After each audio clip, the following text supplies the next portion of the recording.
بابا انا عايز اخطب. تخطب؟ طب ما تنزل الجامع انا ماسكك. لا يا بابا، انا عاوز اخطب واتجوز وكده.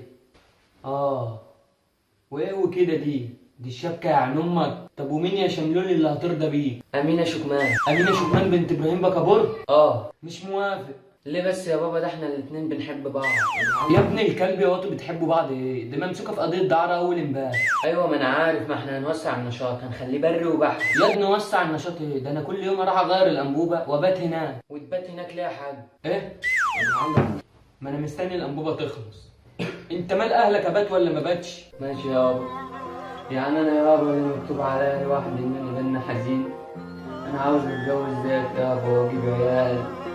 دي امك متجوزها تخليص حق. تصدق ياض صعبت عليا. خلاص ما تزعلش، هخطبها لك. بجد يابا؟ عاوز كام؟ 10,000 جنيه اجيب بهم الشبكه. ايه؟ ماشي هديك الفلوس. حلم ولا ده خيال ولا اللي كنت بتقول بقى عايز ايه؟ قال ابن الكلب عاوز مني 10,000 جنيه. يا ابن الكلب، يا ابني ده انا بنطلون الترنج بقاله اسبوع مقطوع مني، مش عارف اجيب واحد.